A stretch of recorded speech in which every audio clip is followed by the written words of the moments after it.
સુરતના મોટા વરાછા વિસ્તારમાં શિક્ષણ વ્યવસ્થા સામે વિદ્યાર્થીઓ અને વાલીઓનો આક્રોશ સામે આવ્યો છે।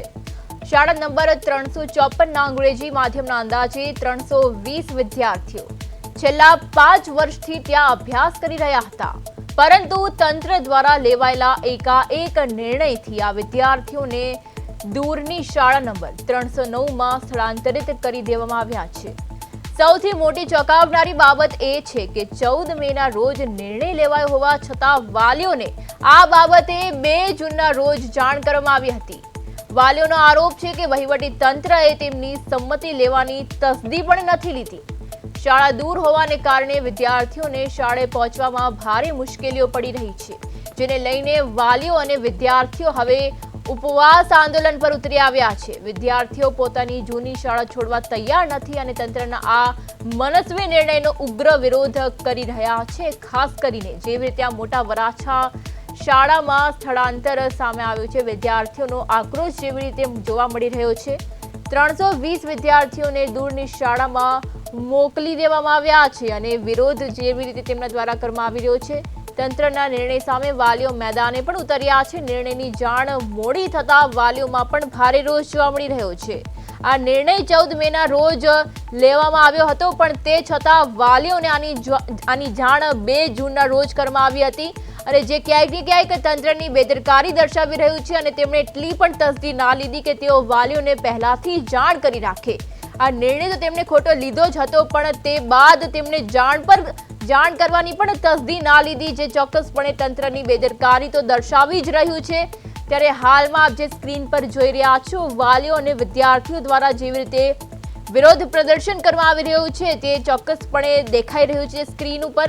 વિદ્યાર્થીઓ ઉપવાસ પર ઉતર્યા છે અને આંદોલન કરી રહ્યા છે।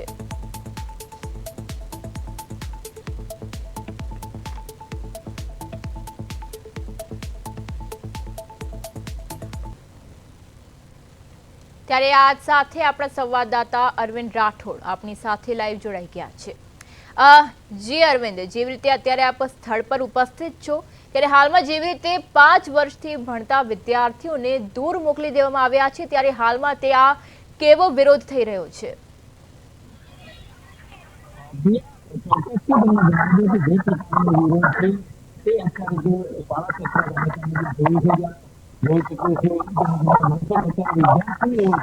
વિદ્યાર્થીની દર્શાવી અને વિરોધ છે કરી રહ્યા છે, કારણ કે જે પ્રકારે ભવિષ્ય સાથે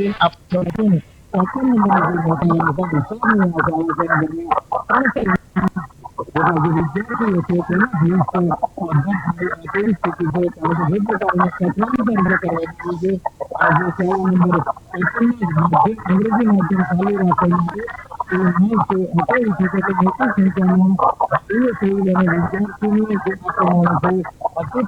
દર્શાવી અને વિરોધ કરી રહી છે। અને જે રીતના દ્રશ્યો જોઈ શકીએ છીએ કે વાલીઓ પણ પોતાના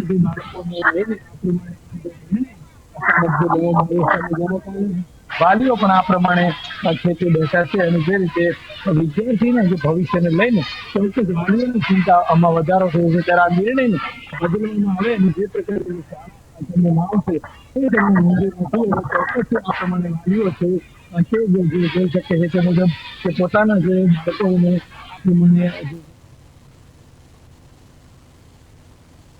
કરવો પડી।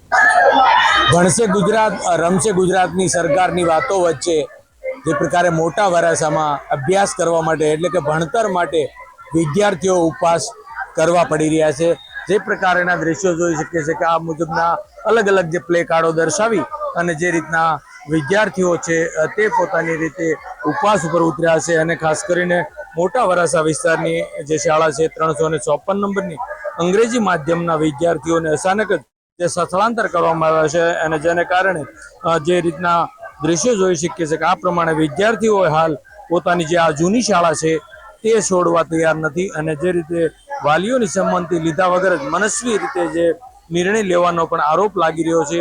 ત્યારે 309 નંબરની શાળા દૂર હોવાને કારણે વિદ્યાર્થીઓને શાળા સુધી પહોંચવામાં મુશ્કેલી પડી રહે તેવી વાત સામે આવી રહી છે અને વિદ્યાર્થીઓ ત્યારે આંદોલન કરી રહ્યા છે। ત્યારે વિદ્યાર્થીઓ સાથે સીધી વાત કરીશું અને જાણીશું શું કહેવું છે તેમનું, કારણ કે જે પ્રકારે નાના ભૂલકાઓ સહિત અને ખાસ કરીને અમારા બાળકોનું ભવિષ્ય બચાવો એટલે આ પ્રમાણે બેડિંગ લગાવી ત્યારે વિદ્યાર્થી સાથે વાત કરીશું. શું કહીશ આ કારણે અત્યારે આ ઉપવાસ કે ધરણા કરવા પડી રહી? મારું નામ બાલધા ઝલક મહેરભાઈ છે. હું છેલ્લા 4 વર્ષથી આ સ્કૂલમાં ભણી રહી છું. પહેલા ગુજરાતી મીડિયમે અમારી અડધી સ્કૂલ લીધી અને આખી સ્કૂલ લેવા માંગે છે. ગુજરાતી મીડિયમની સ્કૂલ ખૂણે ખૂણે બનાવેલી છે, પણ ઇંગ્લિશ મીડિયમની કાંઈ પણ બનાવેલી નથી. અને અમારે ભણવું છે. બાજુવાળા છોકરા ભણવા જાય તો મને એમ થાય કે મારે પણ ભણવું છે, પણ અહીંયા અમને ભણવા જ નથી દેતા. આવું કેમ? અને બીજી સ્કૂલમાં જાવીને કાંઈ પણ ફેસિલિટી નથી, પંખા નથી, બારી નથી, દરવાજા, ને અમને ડોમની નીચે બેહારીને ભણવું. એવી રીતના કેમ ભણવું પડે? બિલકુલ, એટલે વિદ્યાર્થીઓને અનેક તકલીફો છે તે પડી રહી છે.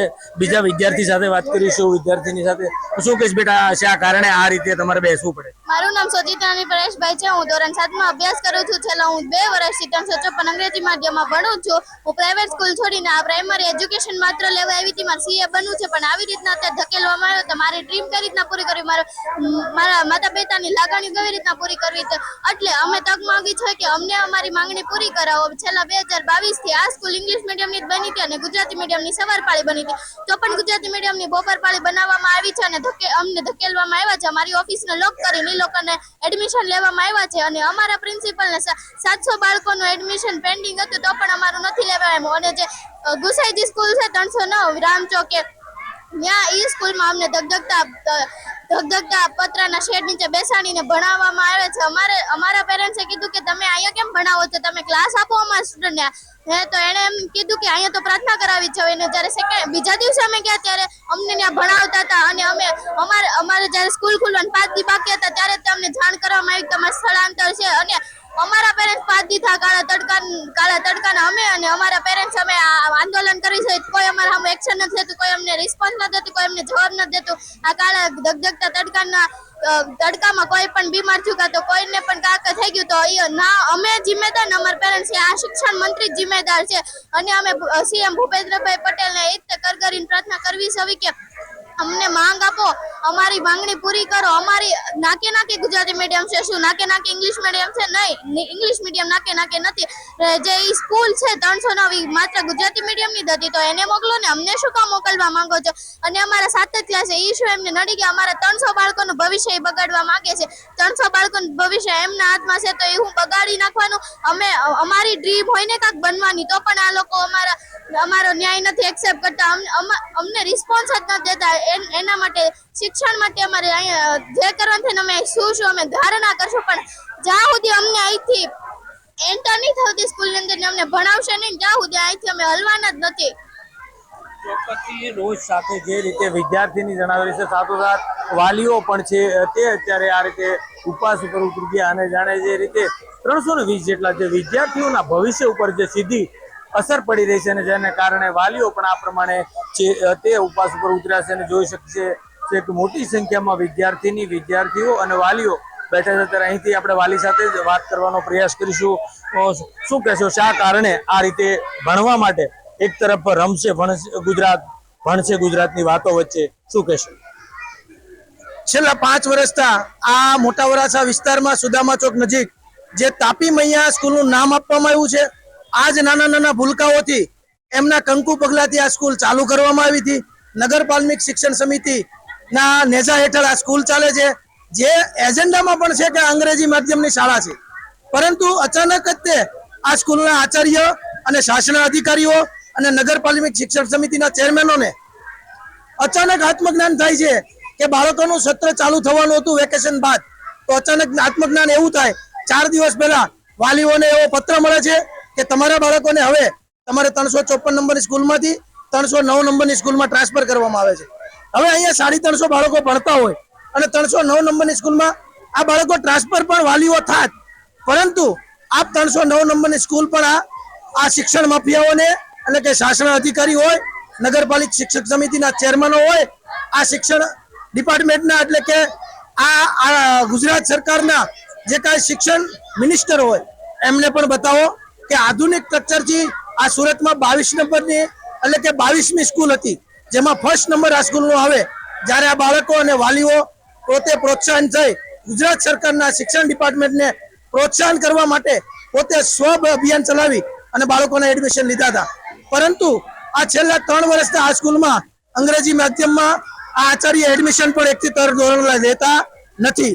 આ સ્કૂલમાં વાલી સમિતિ પણ આ વાલીઓના અંડરમાં કોઈ બનેલી નથી, જે કોઈના મળતિયાઓથી બની છે. પરંતુ 309 નંબરની સ્કૂલ આજે બાળકોને બેસવાની સુવિધા નથી, બાળકોને ત્યાં સ્કૂલના દરવાજા નથી, જે ક્લાસરૂમના દરવાજા પણ નથી, જે ઇન્ફ્રાસ્ટ્રક્ચર પણ નથી, એક બેન્ચીસ પણ નથી, ઇલેક્ટ્રિકની ડિજિટલ માધ્યમની કોઈ સુવિધા પણ નથી. અને તમે રાજન પટેલ અને રાજન કાપડિયાને ચેરમેન, જે રાજન કાપડિયા ચેરમેન છે, એમને કાલે સ્ટેટમેન્ટ એવું આપે છે કે 309 નંબરની સ્કૂલમાં આધુનિક સ્કૂલમાં અમે એમને ટ્રાન્સફર આપ્યા. અરે ભાઈ, તું શિક્ષણ સમિતિનો ચેરમેન છો, એકવાર તું સ્કૂલ તો જો, કારણ કે તને ચેરમેન બનાવ્યો છે તો તારી જવાબદારી છે દરેક સ્કૂલની વિઝિટ કરવી. એ સ્કૂલની પરિસ્થિતિ નથી કે આ બાળકોની માનસિક સ્થિતિ સુધારી શકે. આ બાળકો અહીંયા 4 વર્ષથી ભણતા હતા અને અચાનક જ તમે અલગ સ્કૂલમાં બેસાડો. એ સ્કૂલ પણ તમે જોઈ લો અને મીડિયા માધ્યમથી પણ આ સ્કૂલ બતાવો. જે સ્કૂલનું ઇન્ફ્રાસ્ટ્રક્ચર પણ હાવ ખખડગન છે અને શિક્ષણ સમિતિનો ચેરમેન ઘરે બેઠા બેઠા નિવેદન આપે છે કે અમે આધુનિક સ્કૂલમાં ટ્રાન્સફર કર્યા. અરે ભાઈ, તું આ બાળકોને રોડે રજાડતા બંધ કરો. તમે આ ભાવમાં પણ સુખી નથી થવાના. તમે આ બાળકોને રોડે રચાડો છો. પણ અમે નક્કી કર્યું છે વાલીઓ સાથે કે જ્યાં સુધી તમે ઓર્ડર કેન્સલ ન કરો ત્યાં સુધી અમે ધરણા ઉપર બેસીશું. આ બાળકોને અહીંયા સુવડાવવો પડે તો અમે સાથે રહીને સૂઈશું. પરંતુ તમારે નિર્ણય અમારી સ્કૂલ અંગ્રેજી માધ્યમની એજન્ડામાં છે તો એજન્ડા તમે જે કાંઈ છે જૂના એ એજન્ડામાં જ આ સ્કૂલ રહેવી જોઈએ. આ જ અમારી માંગ સાથે છે. શું કહેવાય, 300 કરતા વધુ વિદ્યાર્થીઓ પર સીધી અસર પડવાની છે, ત્યારે શું લાગે છે તમને, કેવી રીતે આનો કોઈ રસ્તો કરી અને જે વિદ્યાર્થીનો જે કહી શકાય કે એનું જે આખું ભવિષ્ય એક વર્ષ ન બગડે તેના માટે શું કરવું? છેલ્લા 4 દિવસ આ સત્ર નવું ચાલુ થઈ ગયું છે. છેલ્લા 4 દિવસો બાળકો આ રોડ ઉપર છે, આજથી ધરણામાં બેઠા છે. ગુજરાત રાજ્યના મુખ્યમંત્રી હોય, ગુજરાત રાજ્યના શિક્ષણ મંત્રી હોય, આ સુરત મહાનગરપાલિકાના જે કાંઈ કમિશનર છે, આ સુરત મહાનગરપાલિકાના મેયર છે, સુરતના કલેક્ટર હોય કે અન્ય કોઈ ડિપાર્ટમેન્ટ હોય, વિસ્તારના ધારાસભ્ય મુકેશ પટેલ હોય, તમામને અમારી રજૂઆતો ગઈ છે. અમે વહેલી તકે એવી તમારી પાસે માંગણી કરીએ છીએ કે આ બાળકોના ભવિષ્યને ન બગાડો. જે ગુજરાતી મીડિયમની શાળા છે ત્યાં તમે એડમિશન નવા લીધા તેને ટ્રાન્સફર કરી દો. આ અંગ્રેજી મીડિયમ માટે શાળા બની છે જે એજન્ડામાં છે, તો તમે કઈ રીતે આવી રીતના ચલાવો છો શાસન? તો હું રિક્વેસ્ટ કરું છું આપને કે આ બાળકો સાથે મારે અન્ય આંદોલન ન કરવા પડે એની ખાસ ચેતવણી આપું છું તમને. ચોક્કસથી તો જે પ્રકારે વાલીઓમાં સ્પષ્ટ રોષ છે અને જે રીતના જોઈ શકીએ છીએ તે મુજબ કે બારોબાર રોષ અને ખાસ કરીને જે શાળા બદલવામાં આવી રહી છે અને તેના કારણે આ પ્રમાણેની સ્થિતિ છે. એટલે અનેક જગ્યાએ મુખ્યમંત્રી સુધી અને શિક્ષણ મંત્રી સહિત અનેક જગ્યાએ રજૂઆત પણ કરી છે, પરંતુ છતાં જે શાળાનો નિર્ણય નહીં આવવાને કારણે ઉપવાસ ઉપર બેઠા છે. બીજી બાજુ વિદ્યાર્થીની સાથે વાલીઓ પણ લડી લેવામાં મૂડમાં છે. એટલે તેમની માંગણી નહીં પૂરી થાય ત્યાં સુધી હવે આ આંદોલન છે તે વેગવંતુ બનાવશે. એટલે સરકાર પાસે માંગ કરી છે કે આનો વહેલી તકે જે માંગણી છે તે પૂરી કરવામાં આવે. કેમેરામેન અજય કુમાર સાથે અરવિંદ રાઠોડ, પ્રદેશ 24 ગુજરાતી, સુરત. ત્યારે શાળાના સ્થળાંતર મુદ્દે વિદ્યાર્થીઓ જેવી રીતે ઉપવાસ પર ઉતર્યા છે. મોટા વરાછામાં શાળા સ્થળાંતર સામે વિદ્યાર્થીઓનો આક્રોશ યથાવત છે.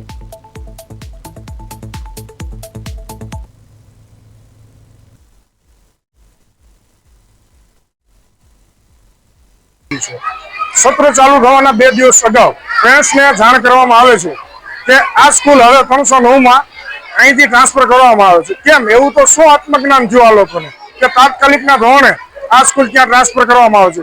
અંગ્રેજી માધ્યમ માટે જે સ્કૂલ બનેલી છે અંગ્રેજી માધ્યમ માટે જ રહેશે. અમારા બાળકો પણ અહીંયા જ ભણશે. જ્યાં સુધી આનો સારો નિર્ણય નહીં આવે ત્યાં સુધી અમે અને અમારા બાળકો ભૂખ્યા રહીને અહીંયા જ સુઈ જશું. જ્યાં સુધી નિર્ણય અમને આપવો જ પડશે. બીજું, કમિટી જે પેરેન્ટ્સની કમિટી હોય 12 વ્યક્તિની, એ કમિટીમાં પણ જાણ કરવામાં નથી આવી. આ સ્કૂલ અમારી છે તાપી મૈયા પ્રાઇમરી સ્કૂલ અમારે માટે બનાવી હતી. પીપી સવાડી એલપી સવાડી બધી સ્કૂલ નાખીને અમે અહીંયા ભણવા આવ્યા. અમારી એજ્યુકેશન બગાડવામાં આવી છે. અહીંયાથી અમને કાઢી મેકવામાં આવ્યા છે. ઈટા છેલ્લે સ્કૂલમાં જવામાં 2 દી બાકી હતા ને તઈ અમને કીધું કે તમારી સ્કૂલ ટ્રાન્સફર થઈ ગઈ છે. આવો ક્યાં ના હોય? મુખ્યમંત્રી દાદા અમને ન્યાય આપો, અમને ન્યાય મેળવો. અમારે આ સ્કૂલ જોતી છે, અમારે ભણવું છે, અમારું શિક્ષણ બગડે છે.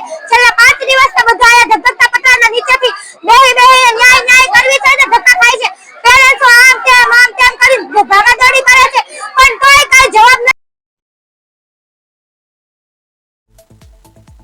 અને વિદ્યાર્થીઓએ ધરણા પ્રદર્શન શાળામાં શરૂ કર્યા છે. 320 વિદ્યાર્થીઓને દૂરની શાળામાં મોકલાયા છે, જેના કારણે આ વિરોધ કરી રહ્યા છે. તંત્રના નિર્ણય સામે વાલીઓ મેદાને ઉતર્યા છે.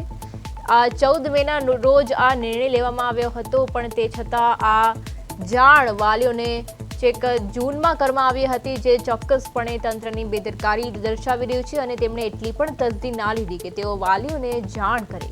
ત્યારે હાલમાં વિદ્યાર્થીઓને આવી ગરમીમાં આકડા તાપમાં આવી રીતે વિરોધ કરી રહ્યો છે, ત્યારે તંત્ર ક્યારે જાગશે એ એક મોટો સવાલ છે અને તેમની સાથે ન્યાય ક્યારે થશે એ એક મોટો સવાલ છે. પણ હાલમાં તો ચોક્કસપણે જેવી રીતે સુરતના વરાછામાં શાળામાં આવી રીતે વિરોધ પ્રદર્શન કરવામાં આવી રહ્યું છે, શાળાના સ્થળાંતર મુદ્દે વિદ્યાર્થીઓએ આવી રીતે વિરોધ પ્રદર્શન કર્યો છે અને તેઓ ઉપવાસ આંદોલનમાં ઉતર્યા છે. મોટા વરાછામાં શાળા સ્થળાંતરના લઈને આ વિરોધ પ્રદર્શન કરવામાં આવ્યું છે.